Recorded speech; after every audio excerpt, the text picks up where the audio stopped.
अस्सलाम वालेकुम और नमस्कार। मैं जिया हूँ, मौजूद हूँ अपने चैनल जर्नी विद जिया पर। उम्मीद करती हूँ कि आप सब बिल्कुल खैरियत से होंगे। आज की वीडियो बहुत ख़ास होने वाली है क्योंकि आज की वीडियो में न्यूज़ीलैंड के हम उस प्रोग्राम की बात कर रहे हैं, जिसमें इन्होंने एक साथ 2 प्रोग्राम्स आपको दिए हैं। बहुत ख़ास बातें हैं इसके अंदर। तमाम तफ़सीलात जानने के लिए वीडियो को शुरू से आखिर तक देखिए और रहिए हमारे साथ।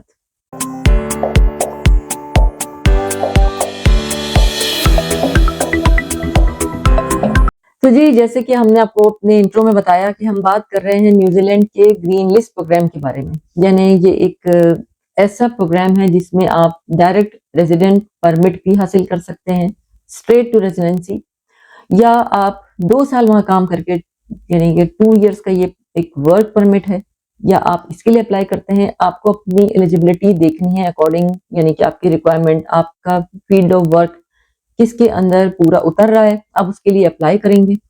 उम्र की हद, अगर एलिजिबिलिटी की हम बात करते हैं, तो इसमें अच्छी खासी एक फ्लेक्सिबिलिटी दिख रही है कि उम्र की हद जो है वो 55 इयर्स तक है। और ये बहुत अच्छी एक बात है कि इसमें बहुत ज़्यादा लोग इसमें अप्लाई कर सकते हैं। बच्चों की अगर बात करें, स्पाउस आपके साथ हैं, आपके बच्चे हैं, जिसके लिए आप अप्लाई कर रहे हैं, तो इसमें बच्चों की उम्र जो है वो 24 इयर्स यानी 24 साल तक के भी बच्चे अगर आपके हैं, तो आप बड़ी आसानी से अप्लाई कर सकते हो, बच्चे के साथ जा सकते हैं। अच्छी बात ये है कि स्पाउस को भी वहाँ काम करने की इजाज़त है। तमाम तफ़सीलात जो है वो मैं एक के बाद दीगर आपको दे रही हूँ, लेकिन तमाम आपको खुद भी ऑब्ज़र्वेशन, आपकी अपनी पूरी एग्ज़ामिनेशन इसमें ज़रूरी है। आप एग्ज़ामिन करेंगे पूरी वेबसाइट को। आप जाएँगे इनकी वेबसाइट immigration.gov.nz पर। यहाँ जाकर आप अपने आप को देखेंगे, आप खुद पूरी तफ़सीलात इसके ऊपर रखी हुई हैं। एज लिमिट तो 55 ईयर्स है, जैसे मैंने आपको बता दिया। बच्चे जा सकते हैं 24 साल तक की उम्र के, जो कि बहुत कम ऐसी, जो भी बाहर के मुल्कों के लिए अप्लाई हम करते हैं, जो भी इनके प्रोग्राम्स आते हैं, उनमें ज़्यादातर उम्र की हद बच्चों की 18 ईयर्स होती है। इसमें 24 साल तक के बच्चे आपके साथ जा सकते हैं और वहाँ वो तालीम हासिल कर सकते हैं। और मज़ीद अच्छा ये कि वो अपनी तालीम मुकम्मल होने के बाद अलग से जॉब भी करके, यानी कि रेज़िडेंट परमिट उनको भी मिल सकता है अपनी सेपरेटली, जब वो 24 साल की हदों से निकल जाते हैं। और उसके बाद मज़ीद वो अपने लिए बहुत कुछ वहाँ रह के कर सकते हैं। स्पाउस को भी काम करने की इजाज़त है।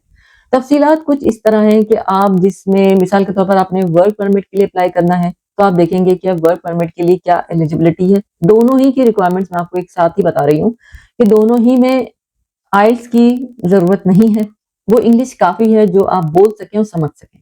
एक बिल्कुल वो लेवल जिसमें आप इंग्लिश बोल सकें और समझ सकें। और अच्छी बात ये है कि हम, हमारे तमाम देखने वाले इंडिया और पाकिस्तान से बिलॉन्ग करते हैं, और वो हम अपने स्कूल लेवल से लेकर यूनिवर्सिटी, कॉलेज, हर लेवल पर ज़्यादातर तालीम इंग्लिश में ही दी जाती है। अपनी उस दूसरे सब्जेक्ट्स के अलावा, जो अपनी हिस्ट्री वगैरह हम लोग पढ़ते हैं, उसके अलावा भी जितने भी सब्जेक्ट्स होते हैं, जितनी भी मज़ामीन होते हैं, वो तमाम इंग्लिश में ही होते हैं। कुछ लोग हैं जो दूसरी मीडियम में भी पढ़ते हैं, लेकिन ऐसा बहुत कम होता है। तो लिहाज़ा इंग्लिश का इतना नॉलेज हमारे हर सिटीज़न को हासिल होता है, चाहे वो इंडिया से बिलॉन्ग करते हैं, चाहे पाकिस्तान से, इतनी ही इंग्लिश रिक्वायर्ड है।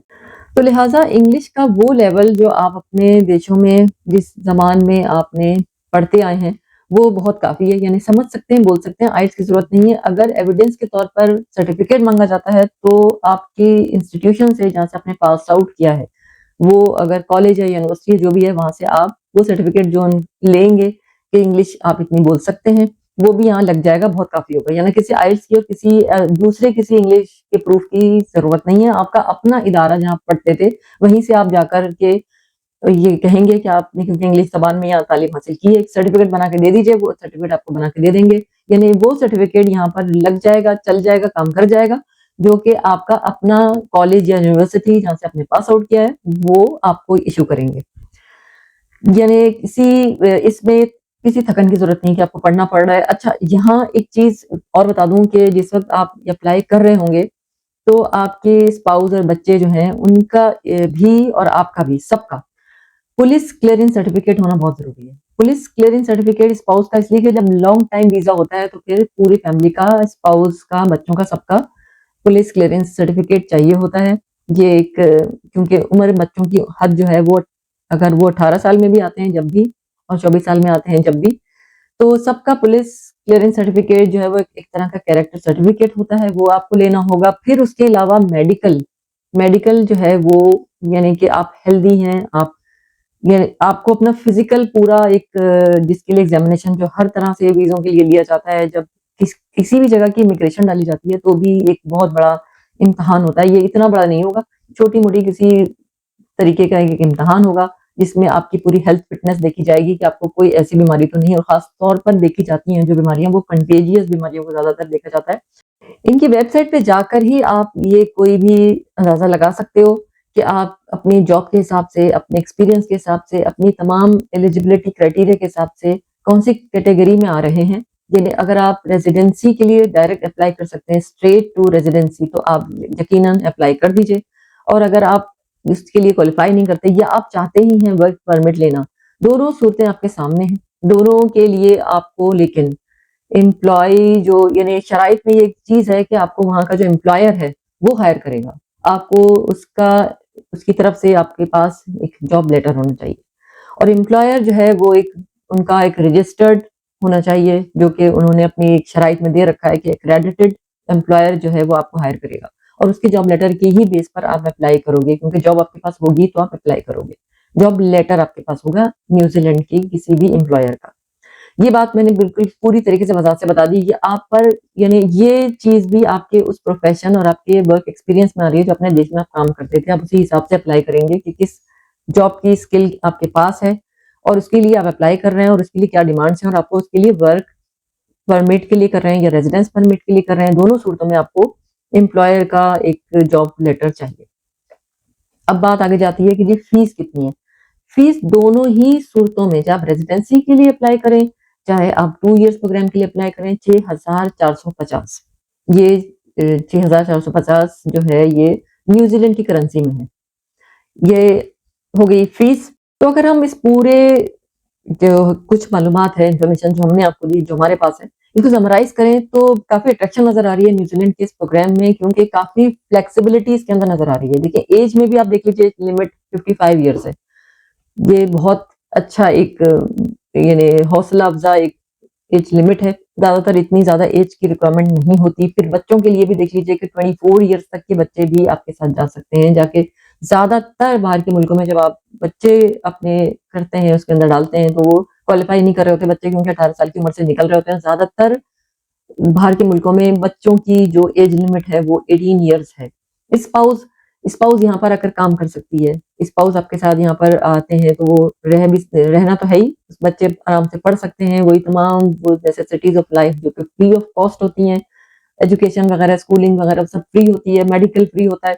और जब स्पाउस काम भी कर सकते हैं, उनके पास आप चाहे रेज़िडेंट परमिट के लिए आएँ, चाहे आप वर्क प्रोग्राम के तहत आ रहे हो, स्पाउस को काम करने की इजाज़त होती है। तो ये तमाम चीज़ें बहुत ही फ्लेक्सिबल हैं। इस तमाम बातों में एक चीज़ बहुत काबिल ज़िक्र है कि वो प्रूफ ऑफ आपका जो स्पाउस के साथ और बच्चों के साथ जो आपका रिश्ता होता है, उसकी एविडेंस ज़रूर माँगी जाती है। उनकी ज़बान में उसको ट्रांसलेट किया जाता है। आपका सीवी भी उनकी ही ज़बान में होना चाहिए, उनके फ़ॉर्मेट में होना चाहिए, न्यूज़ीलैंड की फ़ॉर्मेट में। न्यूज़ीलैंड की यानी कि सीवी जो है अकॉर्डिंग टू उनकी लैंग्वेज और उनके फ़ॉर्मेट में होना चाहिए। हर कंट्री के अपना अलग फ़ॉर्मेट होता है। ये न्यूज़ीलैंड का यहाँ पे फ़ॉर्मेट लगेगा। आपको उसके लिए स्टडी करना है। जो आपको हेल्प की ज़रूरत है, जो आपको गाइडलाइंस चाहिए, वो हम आपको प्रोवाइड करते हैं। आप हमसे कहिए, आप हमें बताइए। आप हमें ईमेल के ज़रिए ये चीज़ें हम एक-दूसरे के साथ शेयर करते हैं। आप हमें लिखिए, ये चीज़ें कमेंट बॉक्स में मत लिखिएगा कि आपको किस चीज़ पे आपको हेल्प चाहिए, आप हमें डायरेक्ट ईमेल कीजिएगा, तो हम आपको पूरी गाइडलाइंस देते हैं। हमारी सर्विसेज़ मौजूद हैं इस काम को करने के लिए। अब इसके बाद रह जाती है बात ये कि जो आपको एविडेंसेस जो माँगे गए हैं, जो देखें शुरू से अब एक नज़र अब जायज़ा लें तो वो पुलिस क्लीयरेंस सर्टिफ़िकेट है आपका, यानी ये एक बिल्कुल एक नॉर्मल डॉक्यूमेंट है जो हर जगह अप्लाई करने के लिए आपको लगाना ही होता है।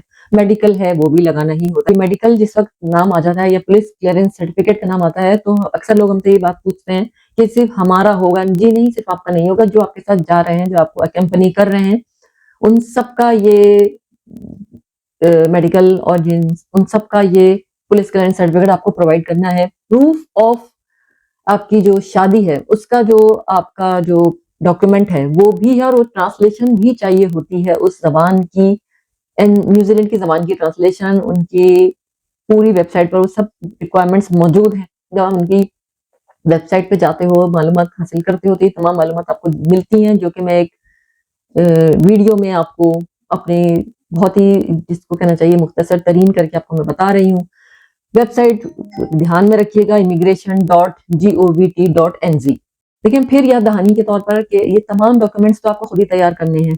उनके फॉर्मेट में किस तरह बनेगा सीवी, उनकी ज़बान की जहाँ ये कैद होगी कि हमारी आपका यानी कि मैरिज सर्टिफिकेट जो है आपका, या प्रूफ ऑफ के बच्चे जो हैं कि आपके ही बच्चे हैं, ये जब इस तरह के उनके बर्थ सर्टिफिकेट्स हैं, उनकी सब चीज़ें जब आप फाइल अप करोगे, जब आप सबमिट करने के लिए सब कुछ करेंगे तैयार, तो उसमें आपको बहुत सारी चीज़ों की ट्रांसलेशन रिक्वायर्ड होगी, जो कि आपको अपने ही कंट्री में, अपने ही देश में आराम से वो ट्रांसलेट करके दे देते हैं। लेकिन इसके बावजूद अगर आप चाहते हैं कि हम आपको ये चीज़ प्रोवाइड कर दें, हम आपको ट्रांसलेशन इसकी दे दें, तो हमारी सर्विसेज मौजूद है। ये तमाम आपको आपकी ईमेल के ज़रिए हम ये तमाम गाइडलाइंस आपको दे देंगे। तो लिहाज़ा इसमें जब हम आपके साथ हैं तो आपको कोई दिक्कत, कोई परेशानी होने वाली नहीं है। अगर आप इसके लिए क्वालिफ़ाई करते हो, चाहे आप परमानेंट रेज़िडेंसी के लिए कर रहे हैं, चाहे वर्क वीज़े के लिए कर रहे हैं, दोनों ही सूरतों में इस मौके से ज़रूर फ़ायदा उठाइए। रश बहुत ज़्यादा होता है। एशिया और हमारी जो कंट्रीज़ हैं, साउथ एशियन कंट्रीज़, यहाँ थ्रू आउट यानी पूरे अगर आप देख लें ना, तो देसी लोगों का रुझान बहुत ज़्यादा है। इसमें बहुत सारे एमिरेट्स की कंट्रीज़ भी आ जाते हैं, बहुत सारे चाइना से बिलॉन्ग करने वाले भी कंट्रीज़ आ जाते हैं। एशिया की तरफ जितने भी कंट्रीज़ हैं, उन सब का रुझान इन मुल्कों की तरफ जाने का ज़माने से है और ज़माने से चला आ रहा है।